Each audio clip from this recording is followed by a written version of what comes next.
Hi everyone, and welcome to the third part of our Week 1 GIS 305 lecture. Um, in this part of the lecture, we will discuss elements or principles of visual image interpretation. As always, I will now cut myself out of this video and we will go to our lecture, I believe part 3. So elements of visual interpretation. What do we mean by this? Well, we mean the principles by which our brain is able to interpret, just by looking at this kind of image, the information content that such an image holds. So as you would understand, just looking at an image like this is enough to extract a lot of very valuable information about what we are looking at. And that is because our brain is extremely well calibrated to tell us information about what we are looking at. That's how the human brain works, and especially now with the widespread use of Google Earth, of which this is just a screen grab for Castlegar here, the river that runs the Columbia River through Castlegar by the airport that you can see up on your right here. So through the use of viewers such as this, we have become highly trained to understand what we're looking at when we look at a remote sensing image. But the way in which this understanding happens is controlled by a certain number of principles that is going to give us a little bit of vocabulary in our remote sensing course. So this is what we'll be addressing in this part of the lecture. Please feel free to visit the Natural Resources Canada webpage that also discusses these principles. But we will go over them now. The first of the 7 principles is tone and color. By tone, we mean the level of brightness, say from dark to bright, of any given target in an image, and the color is the color. So this is, for example, what might tell us something very important about the difference between the vegetation that is found here versus the vegetation that is found there. Quite different in color. Or the difference between this water surface that we might, observe here and the same water surface that has a different color here. So tone and color, very important elements or principles of visual image interpretation. Then shape. Obviously, things like this have a shape that are quite diagnostic to our eyes. So that's pretty self-explanatory. Size, obviously, the size of, for instance, this road feature being substantially different compared to this is telling us something about what we're looking at, and our mind resolves those questions. Similarly, the size of this apparent road is very different from this, and that's again telling us something important. Pattern, for instance, here in the bottom right of the image, we can see these what look like trees, but interestingly enough, they're arranged in a very particular pattern. Kind of like what we see here. What could this mean? Knowing that there's a history of Doukhobor orchards in this area, could this be why we see these patterns? Anyway, the pattern is quite striking, and again, that's something that our brain latches on and informs us about to interpret this image. Next, texture. Well, here we're looking at forest, right? But notice how the texture here is very different from the texture there. How would you interpret that? Well, it's up to you really, but there's something here that texture is telling us. And more strikingly again here, maybe the difference between this kind of vegetation and this kind of vegetation mainly is interpreted by our brain through differences in texture. Oh, shadow has popped up here. Look at this bit of shadow. How explicit is this in informing us about the structure of the bridge here crossing the river? Interesting, isn't it? And finally, association and location. So based on where things are located, they can become associated with given uh, targets that we better understand through the association. So I'll just give you an example here. This little target here, if you'd taken that, out of context, it might be a little difficult to analyze, to interpret. But by knowing that there's a field here that looks very much like a soccer field, and there's a field here that looks very much like a ballpark, could these be tennis courts? Well, by association, I would suggest that yes, they would be. So these are the principles for which there's a fair bit of vocabulary that was developed over the years for visual image interpretation, and we'll just go over a few examples of this in classic remote sensing applications. So for tone and color, again, tone is another word, if you want, for brightness. So from dark tones to bright tones. Color is a function of hue. So the mix of, red, blue, green, that provides us all these different hues or different colors, if you want, in more mainstream language. But color is also controlled by saturation, how much white you get in your hue. So a combination of brightness, saturation, and hue gives us what we classically think of as color, and we will be discussing this next week in more detail as it relates to spectral characteristics of remote sensing imagery. So that's tone and color. For a scene like this, tone and color is really all we have to go by, right? There's no distinctive shape. Some of the textures are, there isn't a lot of texture involved here.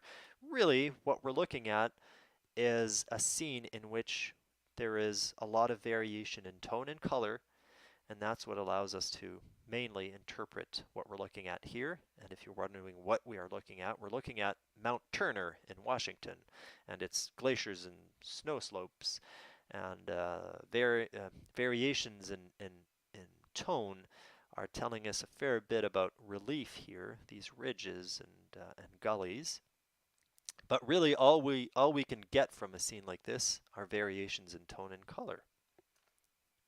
Very different from what we're looking at here, for instance, where there's very little variation in tone and color, but where shape is such an important element of the image that we can understand what we're looking at. In this case, the Giza pyramids that you have probably figured out already, and all the associated little, shapes, likely buildings of some kind, or shapes, archaeological vestiges that have these very regular, shapes that are very useful for our interpretation of what we're looking at. So in the built environment, typically they represent geometric distinct boundaries. In terms of natural features, usually they'll be much more irregular in shape and boundaries. So important notion of shape. Although some natural features will have also very distinctive shapes. Here another example of how shape can inform us about what we're looking at. This is a very intricate target, but when you know a little bit about agriculture and the way that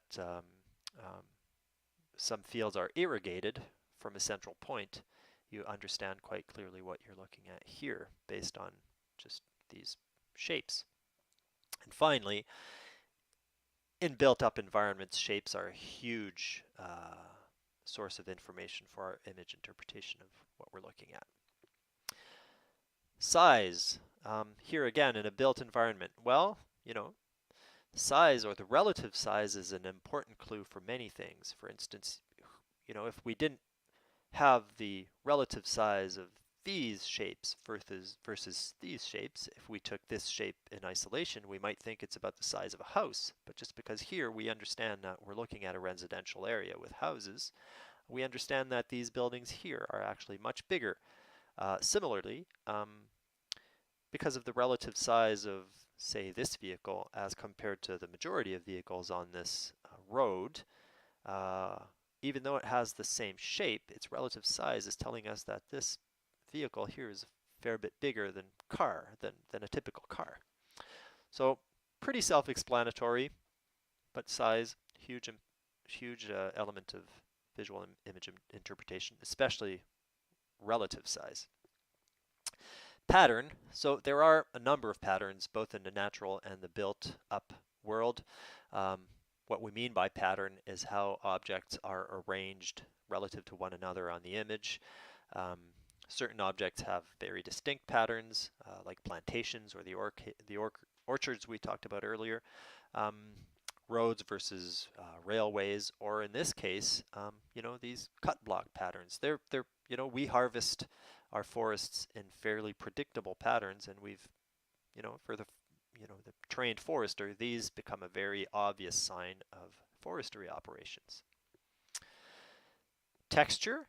Texture refers to the visual smoothness or coarseness of a target area in an image, and that creates texture. Generally, it's caused by features that are usually too small to discern as individuals. So tree leaves are an example, but if we refer to this image here, you can't really make out individual trees in these fine and medium textured areas. In the more coarser textured areas, you might argue that you can kind of make out the trees, but really all we're looking at are differences in texture. We're not really looking at individual features. If we did zoom in, however, on an image like this, we might say that yes, there's areas where we can start to make out individual trees, but really what our brain is doing when we're interpreting something like this is we're picking up on variations in texture. In this case, texture is really brought out by shadow. Finally, or no, I shouldn't say finally, but next, yes, shadow. Shadows can be a problem, but they can also help us in interpreting imagery, especially when we're just looking at it. If you're doing some kind of digital processing, shadows will often be a problem. But in looking at images, shadows are often quite helpful. So obviously, objects that are found within shadows, just because the target is so dark, are sometimes difficult to identify. For instance, if we look at this road here, we can tell that there's a road, but we absolutely can't tell if there's a car parked on that road or if there is anything particular in the shadow area. However, the shadow is telling us a lot about what we're looking at here, because the shadow is really telling us about the shape of these trees, or these elements of the hedge, if you want. Similarly, the shadow is telling us something about the shape of the building here, or the height of this building relative to the height of that building. It's also telling us about the time of day, assuming that we're looking north here, the north is up, then we can tell that the sun at this point is at the southeast of the scene. Here on your right, this is an old image of a rocket launching pad, and the elements of the image itself might be a little hard to interpret if it weren't for the fact that this long shadow here is telling us something very obvious about the shape of this towering element of the target.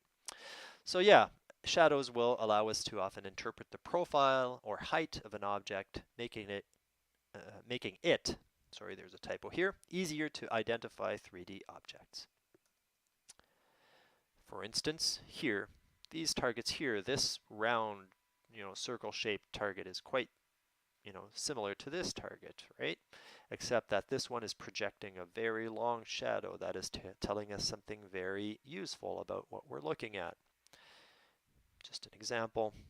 And again, shadows all through this scene are telling us all sorts of things about the nature of the targets we're looking at.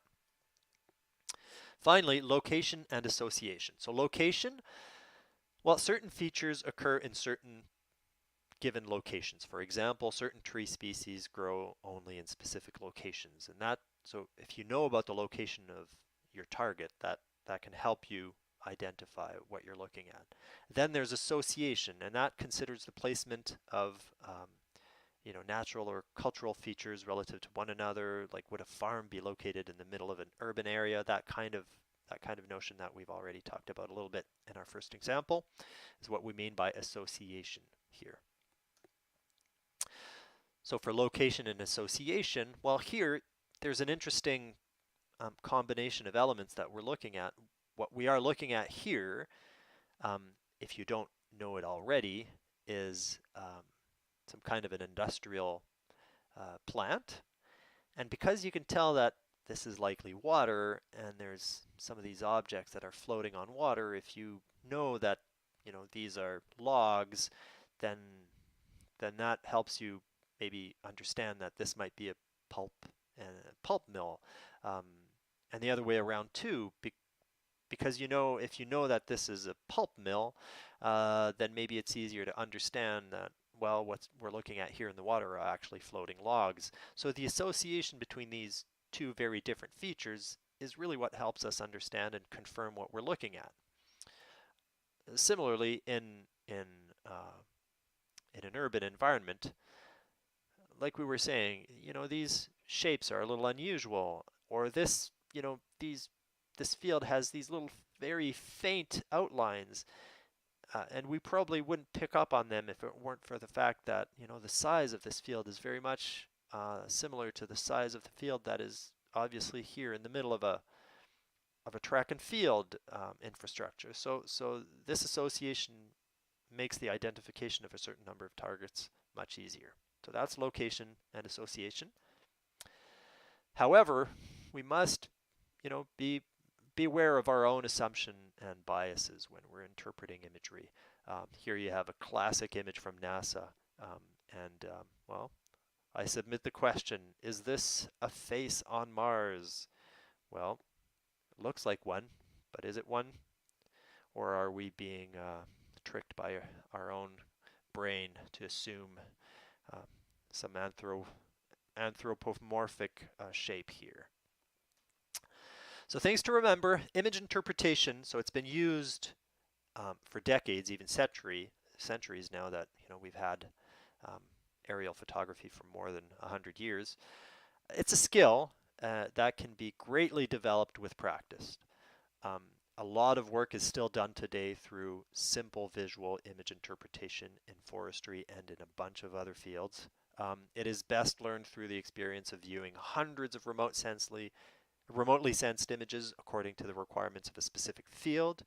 But luckily, today, we are more and more familiar with these principles thanks to Google Earth and Bing Maps, which really wasn't the case about 25 or 30 years ago. People would see aerial images, and just because they were looking straight down, would have a lot of trouble interpreting what they were looking at. So here, for instance, you have a black and white aerial photo, and using the tools that we just discussed, even if you really have little knowledge of what you're looking at because it's an area that might be very unfamiliar to you, there's a certain number of things that you can already do to extract information from this image. In this case, you can delineate a certain number of targets that have similar similar looking surfaces, for instance. Well, you have the description here on the left. We won't go through them, but that's a huge part of the first steps of visual interpretation, and that's what's being done a lot, and what has been done a lot over the years in many parts of the world. And what the final output of a visual interpretation process would be some kind of a classification. Here, just numbered surfaces that are classified as being similar in their nature. No need to go further into this kind of an example, but that completes our little review of the 7 principles of visual interpretation. Next video will be on part 4, a quick video about this week's assignments. I will cut this video here and post part 4 very soon.